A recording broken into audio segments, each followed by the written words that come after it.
বৃন্দাবনে রাসলীলার যে প্রথম শ্লোকটা আছে এটা কিন্তু আমাদের সবার জানতে হবে। কেমন চিত্ত নিবেশ করে সুন্দর করে শ্রবণ করুন। বলছে ভগবান ও পিতা রাম।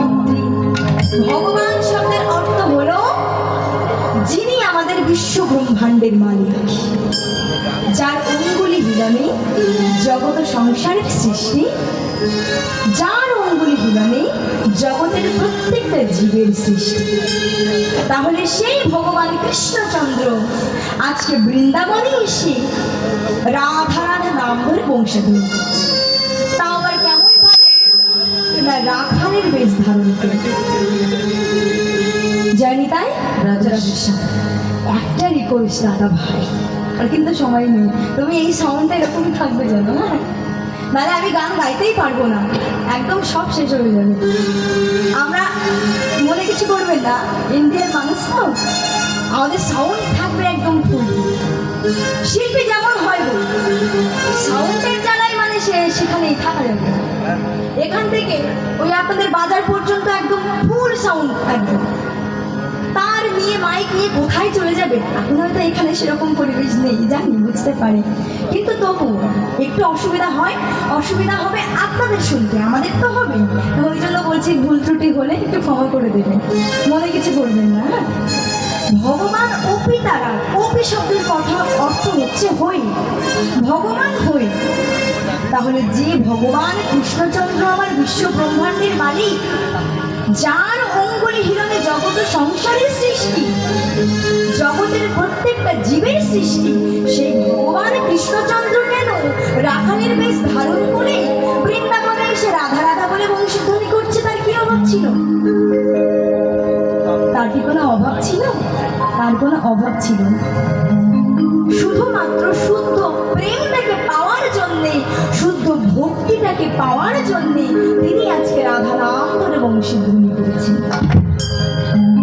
আর তিনি আজকে এমন সময় বৃন্দাবনের মাঝে রাসমঞ্চ তৈরি করেছিল, আর রাসমঞ্চ তৈরি করে বংশীধ্বনি করেছিল প্রত্যেকটা গোপীকে, গোপীর নাম স্মরণ করে। ভগবান অপিতা রাত, কোন রাত? শরৎকালীন আকাশে চন্দ্র দেবতা উদয়কালীন রাত। সারা বৃন্দাবন যেন আলোয় অলঙ্কৃত হয়ে গিয়েছে। কোন আলোয়? আমাদের মতো কোনো ইলেকট্রিকের আলোয় নয় না। হ্যাঁ, বৃন্দাবনে পূর্ণিমার চাঁদটা এত সুন্দর ঝকমকি, সেটা দেখে ভগবান কৃষ্ণচন্দ্র আমার মনে মনে ভাবছে যে এই সময় যদি আমি কিছু গোপীকে সঙ্গে করে নিয়ে এসে রাসলীলা করতে পারতাম তাহলে মনে হয় মন্দ হতো না।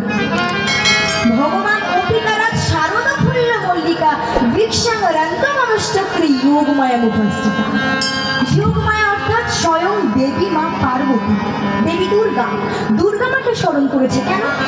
দুর্গা মাকে যদি দুর্গা মা এসে রাসমঞ্চটা না তৈরি করতো, রাসমঞ্চ কখনো তৈরি হতো না। সে গল্পটা আমরা কিছুক্ষণ পরে জানতে পারবো। তাহলে আমরা যে রাত জেগে এতগুলো মানুষ রাসলীলা শুনতে এসেছি, এই রাস মানে কি আছে? রাস বানানটা কি আছে একটু বলুন তো দেখি। রাস বানান কি আছে? রয়াকার সহজ ব্যাপার, রয়াকার তালবস্যা দন্তস্য, বেশ। তবে এই রটা কি আর দন্তস্যটা কি? রকে আর দন্তস্যকে। র হলো রাধা। প্রশ্ন যখন আমি করেছি উত্তর আমিই বলবো, কারণ কোনো ব্যক্তি উত্তর না জানা থাকলে কেউ কখনো কাউকে প্রশ্ন করেন, এটা মাথায় রাখবেন। দেখো বাবা, ভুল বললাম কি? যে মানুষটা যে প্রশ্নটা করবে সেই মানুষটা উত্তর জানি, সেই জন্য তুমি প্রশ্ন করো। কেন না? সেটাকে শেখানোর জন্য। সেটা আমাদের কিন্তু একটা ছোট্ট বাচ্চা ছেলে মেয়ের কাছ থেকে কিছু শেখার থেকে। আমার কিছু কিছু মানুষ আছে জানার জন্য প্রশ্ন করে, কিন্তু সবার তো আর সবকিছু জানা থাকে না। সবার যদি সবকিছু জানা থাকতো সবাই পণ্ডিত হয়ে যেত, তাই নয় কি? তাই র হচ্ছে রাধা আর দন্তস্য হচ্ছে কৃষ্ণচন্দ্র। র হলো জীবাত্মা আর দন্তস্য হলো পরমাত্মা। র হলাম আমরা, আর দন্তসটা হলো আমার ভগবান। কিন্তু এই মাঝখানে আকারটাকে, এই যে মাঝখানে আকার, রয়াকার বলছি, তাহলে আকারটাকে, এই আকারটা হচ্ছে বাধা, এই আকারটা হচ্ছে মায়া। সেই মায়াটা হলো আমাদের এই জগৎ সংসার। যে আকারটা আছে বলে ভক্ত ভগবানের কাছে যেতে পারছে না, যে আকারটা আছে বলে আমরা দিন শেষেও ভগবানের নাম করতে পারি না, আর যে আকারটা আছে বলে রাধা কৃষ্ণ কিন্তু মিলিত হতে পারে না, এত বাধা। কিন্তু ভগবানের করুণার গুণে কৃপার আশীর্বাদে যখন এই আকারটা উঠে যায়, তখন রাস আর আসে থাকে না, রাস তখন প্রেম সে নিতাই গৌর হরিবল বলে রসে পরিণত হয়ে যায়। এই এক অর্থে আমরা রাসটাকে বলে জানলাম। আর এক অর্থ আমরা জানবো, রাস মানে হলো একটা নৃত্য বিশেষ, যেখানে রয়েছে নারী পুরুষের নৃত্য। কথা বলবেন না কাকু, হরিবাসরে কথা বলা মানে নিজে তো শুনবো না, আরো যারা শুনবে তাদের বিপদ ঘটে। মাঝে মধ্যে বিশ্রাম নেওয়াও ভালো, কারণ কত মানুষ শুনবে। আর এখন তো এটা তো 2 দলের কীর্তন হয়েছে, যখন সারাদিন ব্যাপী কীর্তন হয়, হ্যাঁ, দূর দূরান্ত থেকে ভক্তরা এসে সেখানেও জ্বালাই পড়ে যায়, না পারে বাড়ি যেতে, আর না পারে সেখানে, আরে বাবা কতক্ষণ বসে থাকবে সেখানে, হ্যাঁ। তাও তো আপনারা বসে পড়েছেন, বসে আছেন, আমি হলে তো, আমি খুব চঞ্চল, খুব চঞ্চল, মানে এক জায়গায় আমি ভালো করে মনে হয় 10টা মিনিট বসে থাকতে পারবো না। আমি যখন বাড়িতে পড়াশোনা করি, শেখাপড়ার যখন আমাদের সময় চলে, একটা পড়বো, একটা বাড়ি থেকে ঘুরে আসবো, বাবা মা বলে, আমার বাবা তো সাথেই হচ্ছে, বাবা মাঝে মধ্যে বলে যে তুই এত চঞ্চল, কিন্তু এতগুলো মানুষকে বসে রাখিস কি করে। আমি বলি যে সেটাও ভগবান আমাকে করুণা করেছে, ভগবান আমাকে সেই জায়গাটা হয়তো ভগবান আমাকে করিয়ে নিয়েছে, আমি তো কেউ না, আমরা হলাম উপলক্ষ মাত্র, আমরা সবাই তো তারই সৃষ্টি। তাহলে রাস মানে একটা নৃত্য বিশেষ, একটা হলো নারীর নাচ, আর একটা হলো পুরুষের নাচ। নারীর যে নাচ তাকে কি বলা হয় না, তাকে বলা হয় লাস্য, আর পুরুষের যে নাচ তাকে বলা হয় তাণ্ডব।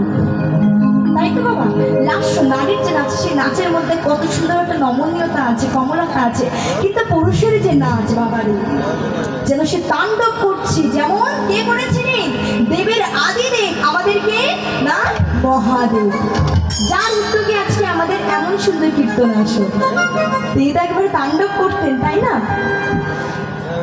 তাহলে লাস্য আর তাণ্ডব মিলিত হয়ে যায় হুল্লিশক, আর এই হুল্লিশকের মধ্যে যখন রাস গান এসে মিলিত হয়, তখন সেটা হয়ে যায় প্রেম সে নিতাই গৌর হরিবল বলে রাসলীলা। নিতাই গৌর হরি হরি বল।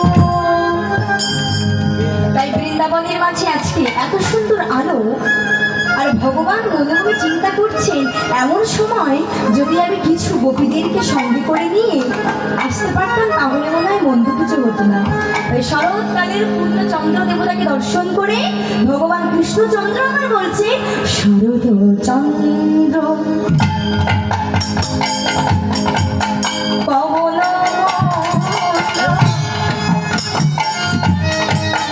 বিপিনে ভরণ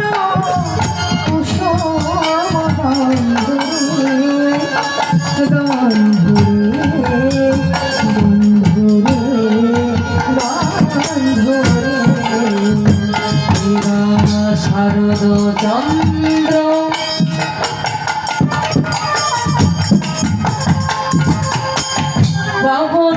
পবনানন্দ বিপিনে ভরালো কুসুম গন্ধরে গন্ধরে গন্ধরে। দেখো চাঁদ উঠেছে, দেখো চাঁদ উঠেছে,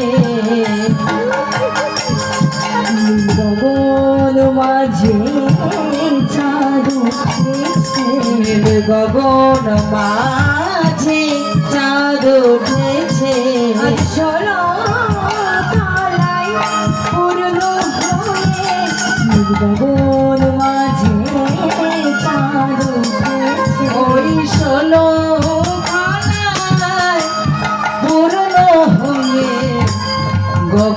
মাঝে চাঁদ উঠেছে আজ সরকালাই পূর্ণ হয়ে দেখো তারার মালা গলায় পড়ে ওই 16 কলায় পূর্ণ হয়ে দেখো তারার মালা গলায় পড়ে ওই 16 কলায় পূর্ণ করে তারার মালা গলায় পড়ে 16 কলায় পূর্ণ হয়ে তারার মালা গলায় পড়ে 16 কলায় পূর্ণ হয়ে তারার মালা গলায় পড়ে গগন মাঝি চাঁদ উঠেছে দেখো ফুল্ল মল্লিকা মালতী জ্যোতি মল্লিকা মালতী জ্যোতি আর ফুল্ল মল্লিকা মালতী জ্যোতি ওই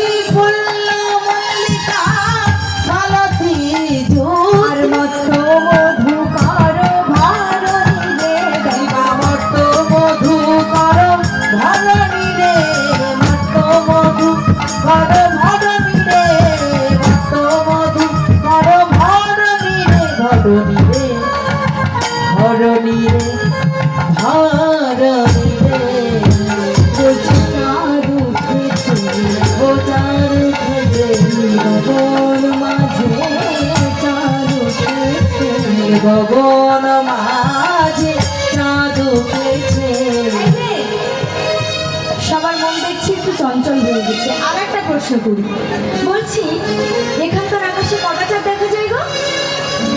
কটা চাঁদ? দুটো চাঁদ? দুটো চাঁদ দেখা যায় নাকি? তাহলে কটা চাঁদ? একটাই চাঁদ, তাহলে তো মিলই আছে। কিন্তু যারা ভাবরসে ডুবো ডুবো তারা কিন্তু গগনে একটা চাঁদ দেখে।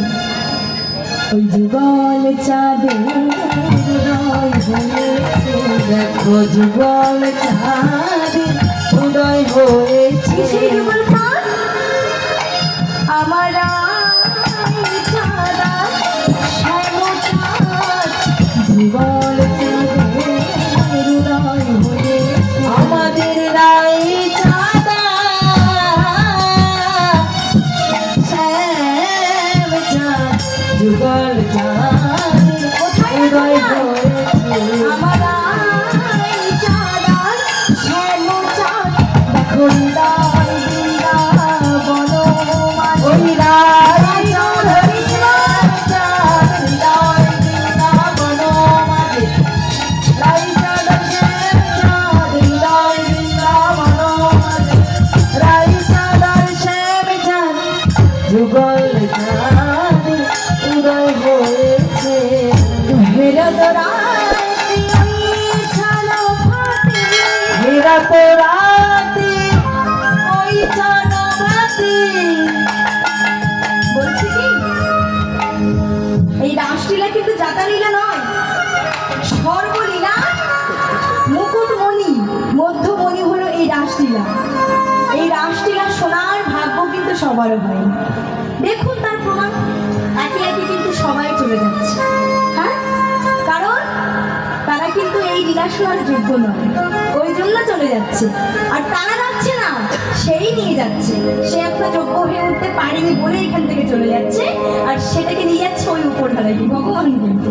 তাই এখনো বলছি, যারা দূর দূরান্তে বসে আছেন বাবারা মায়েরা, কেন বলুন তো ওই অন্ধকারের মধ্যে মশার কামড় খাচ্ছেন? হ্যাঁ, এখানে যদি এসে বসেন তাহলে তো আলোর মাঝে বসতে পারেন। আর যদি কারোর ঘুম টুম পেয়ে যায়, সবার ঘুমটাও ভেঙে যায়। একদম বসে আছে তো বসেই আছে। বলছি আমার গান কি ভালো লাগছে না তাহলে? ভিডিও করবো না হ্যাঁ, কি না আমার গান কি সত্যি ভালো লাগছে না? যদি আপনারা না আসেন আমি ভাববো হয়তো আমি আপনাদের মনের মতো গাইতে পারছি না। আর যদি ভালো লাগে তাহলে আপনারা দয়া করে এই সামনে এসে বসুন। আর যদি না লাগে এখানে ওখানে বসে থাকার কোনো দরকার নেই। ফালতু এই কি ম্যালেরিয়া ডায়রিয়া হয়ে যাবে, দরকার নেই। আপনারা বাড়ি থেকে যান, অসুবিধার কিছু নেই। কেউ এখানে কিছু বলবেন না। আপনাদের অনুষ্ঠান সুন্দর করার দায়িত্ব আপনাদের। আমার কি, আমার যতক্ষণ সময় আমি গিয়ে চলে যাবো। প্রেম সে নিদায় গৌর হরি বল হরি বল হরি হরি বল হেরা তোরা প্রিয়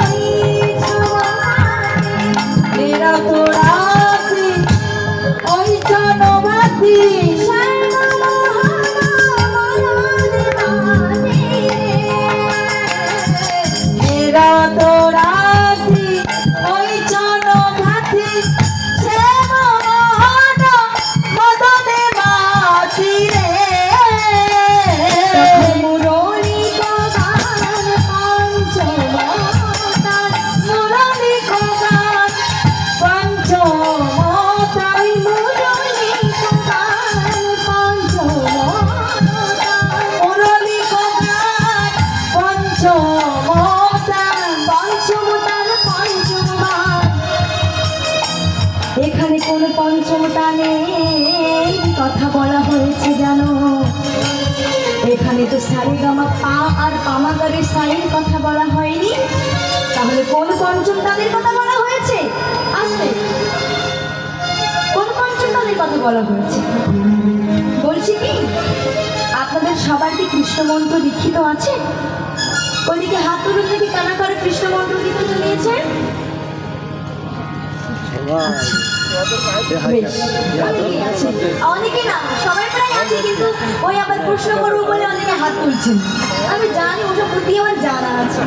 যাই হোক, আপনাদের মন্ত্রের আগে কয়রাফলা দীর্ঘে চন্দ্রবিন্দু অবসর আছে? হ্যাঁ কি আছে? তো যদি থাকে তাহলে সঠিক গুরুদেবের কাছ থেকে মন্ত্রটা দীক্ষা নিয়েছে।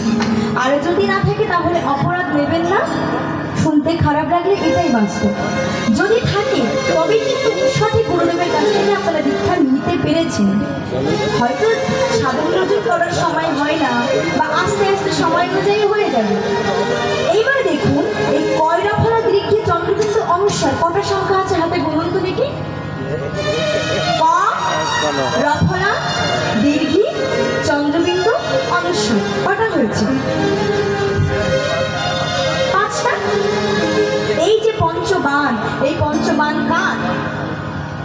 এই পঞ্চবান হচ্ছে কামদেবের বান, যিনি হলেন আমাদের সবার পিতামহ সৃষ্টিকর্তা ব্রহ্মার কনিষ্ঠ পুত্র, যার নাম হলো মদন দেবতা, যাকে আমরা কাম দেবতা নামেও চিনি। ভগবান তার নিজের মন্ত্রে কিন্তু পূজিত হন না, ভগবানকে কামদেবের মন্ত্র দ্বারাই পূজিত করা হয়। তাই কি বলছেন? মুরলী গোগান মুরলী গোগান পঞ্চমতার বাঁশিয়া বেজে উঠিল, শ্যামের বাঁশি আজ বেজে উঠিল। ওই পঞ্চম তানে পঞ্চম সুরে বাঁশিয়া আজ বেজে উঠিল। ওই পঞ্চম গানার পঞ্চম সুরে শ্যামের বাঁশি আজ বেজে উঠিল।